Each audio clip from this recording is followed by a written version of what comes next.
What's up, YouTube? My name is Dell. This is Dell on Movies. Welcome to my channel. If you've been here before, welcome back. Thanks for hanging out with me again. I love it when you guys spend a little bit of your precious time with me. And today we're going to be talking about one of my favorite actresses of all time, Miss Angela Bassett. If you're watching this on the day that it comes out, then it is August 16th and it is her birthday today. So what better way to talk about one of my favorite actresses than talking about my favorite performances by that actress? So I'm going to look at her top 10 performances, and let's go ahead and get started on that. So before I get started on that, guys, she's got over 50 movie credits. I've seen probably a little more than half. I've seen probably close to 30 or so of those movies. She's knocked it out of the park almost every time. I don't remember a bad Angela Bassett performance at all. So even if something's not in my top 10, either I haven't seen it or, you know what, I still really like it. I just don't think it quite made the top 10. And that's all good. So let's go ahead and jump into it. And at number 10 is her performance in Malcolm X as Betty Shabazz, Malcolm X's wife. One of the things that keeps us down at number 10 and not from getting any higher is that she doesn't have as much screen time as she has in all of these other movies. And in this case, though, it still gets her up there. Probably I'm a little biased. It is one of my favorite movies of all time. The other part of that is she's different in this movie than she is in a lot of other movies. She always brings power to her performances. Her characters are generally powerful women, but in this case it's a much more quiet form of that power, and it almost seems subservient, yet she asserts herself where necessary, and you see that in the few scenes that she has. So she did a lot with not a lot being given to her to work with. At number 9 is a similar in screen time. This is her role in Boys in the Hood, where she plays Reva Devereaux, which is the main character's mom. Cuba Gooding is plays the main character, by the way, and she is his mom, and she makes the tough decision at the beginning to send him to live with his dad because whatever's happening with her, it's not working. So she lets him go live with dad. And so she pops up from time to time. She's not a huge part of the story, but she's an important piece because Trey is the character, by the way. She is Trey's mom. So, and her most memorable scene is a scene where she's sitting across from Trey's dad, Furious Styles, played by Lawrence Fishburne, and he's basically kind of telling her how hard it is, how much work he's putting in and doing this, that, and the other. And she kind of gives him an ego check on it. And that's one of the most memorable scenes of the movie. And she definitely did a great job with that one. That moves us up to number 8. And that is a TV movie she did. She actually plays Rosa Parks in the Rosa Parks Story. It's a kind of for a TV movie anyway, kind of an epic sweeping, going through Rosa Parks' life. And Angela Bassett does wonders with the role. She does justice to the name Rosa Parks. No complaints from me. Only knock on it, again, it's a TV movie. It kind of skips around a bit or glosses over some things where it could have dove a little bit deeper, but it didn't, and it is what it is. So that's what keeps it from getting any higher on this list. Number 6 was actually another TV movie. When I was putting this list together, I just kind of put them in order and didn't really think about whether they were TV or big screen or streaming, whatever the case may be. I just kind of put them out there. Just put them in order, and it so happens that back to back we get TV movies. This time she plays Katherine Jackson, who is Michael Jackson and the rest of the clan, Michael Jackson's mom, in The Jacksons: An American Dream. And this is similar to her role as Betty Shabazz, where she has to assert herself here and there, but it's a little more subservient role because at least that is what we've been shown of Katherine Jackson. I know that there's more to her than they showed in this movie, But nonetheless, Bassett does a great job with the role. We feel all of her emotion every time she is on the screen. We get how she's feeling towards her children and towards her husband with his behavior towards them. So it's really kind of remarkable what she does with the role. And again, not given a ton to work with, but she made the most out of it. At number 6 is another famous mom, or another mom of a celebrity. This time she plays Valletta Wallace, who is the mom of Christopher Wallace, aka the Notorious B.I.G. And in that role, she's a single mom, so there is no deferring to her husband on how to deal with her son, and when he's kind of out of control sometimes and doing things against her will. She takes control. She's always in control, and she definitely lets us know and makes us feel that she is in control, and she's trying the best she can, and she's making the decisions always in his best interest.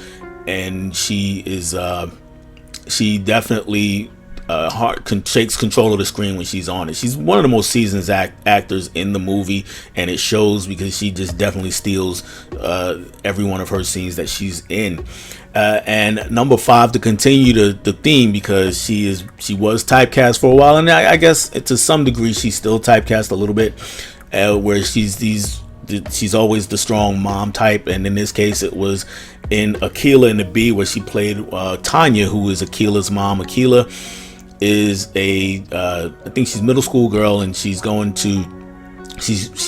having some trouble in school, and then finds out about the spelling bee and wants to join that, and it's taking her away from her regular studies, and mom is not too happy with that.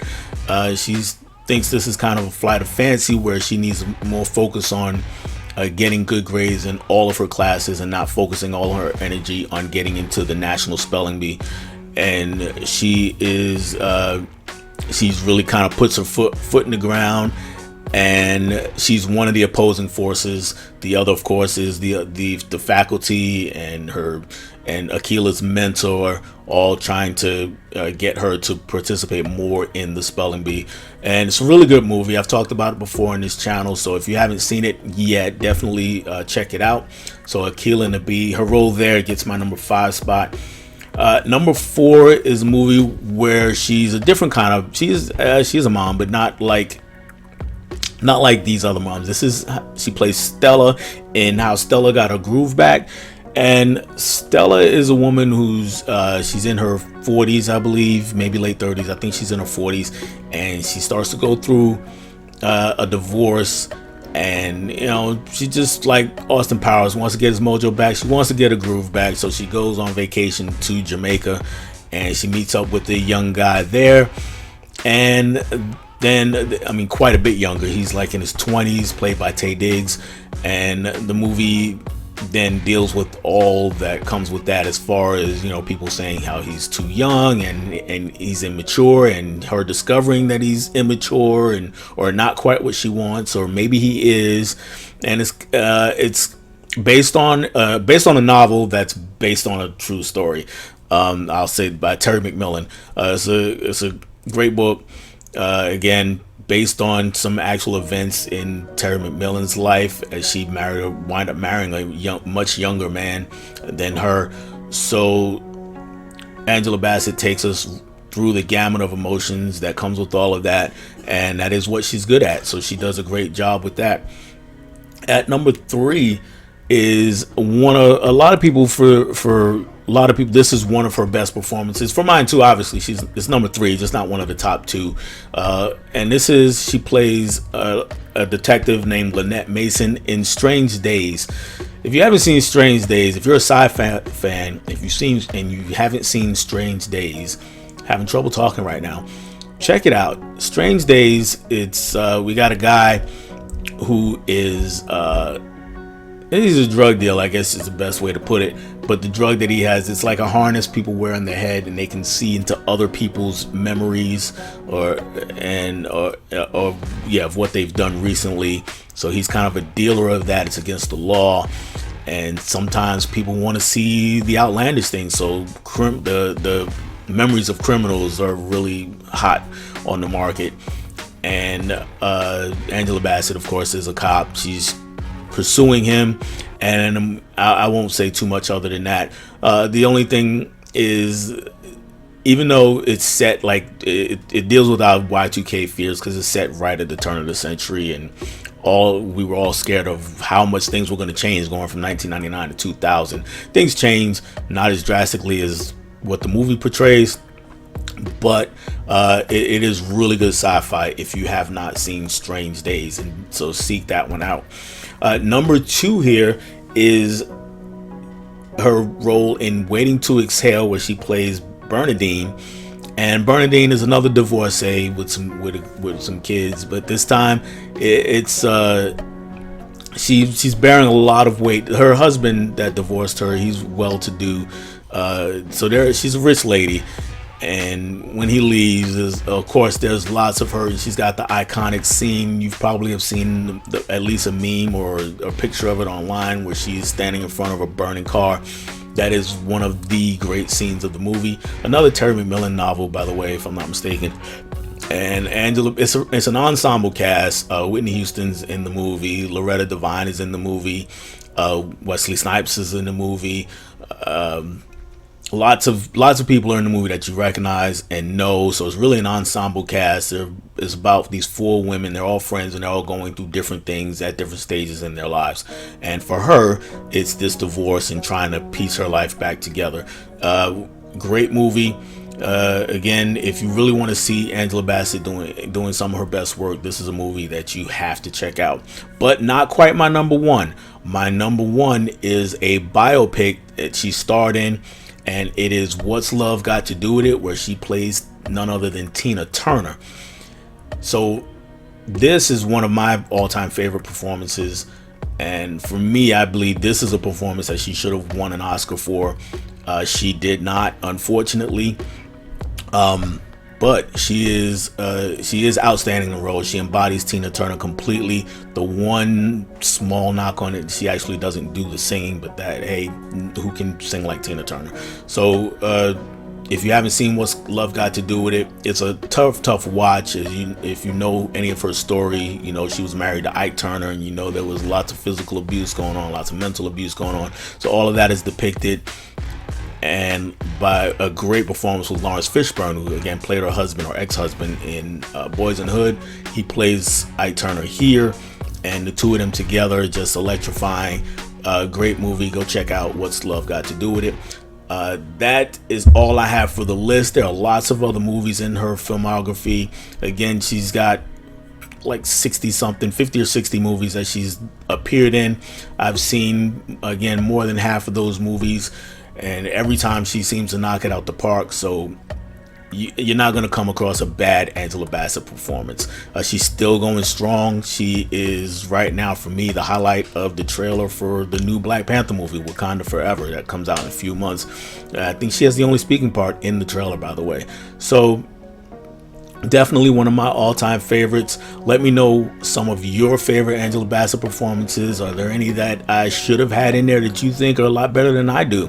Any that I missed? Because again, if it's not on the list, either I missed it or I didn't think it quite measured up to these 10. So what are your top 10 favorite performances? Tell me about it in the comments. We can have a great conversation about it. Like, comment, subscribe, and that's all I have for you on this one. I'll catch you guys on the next one. Bye.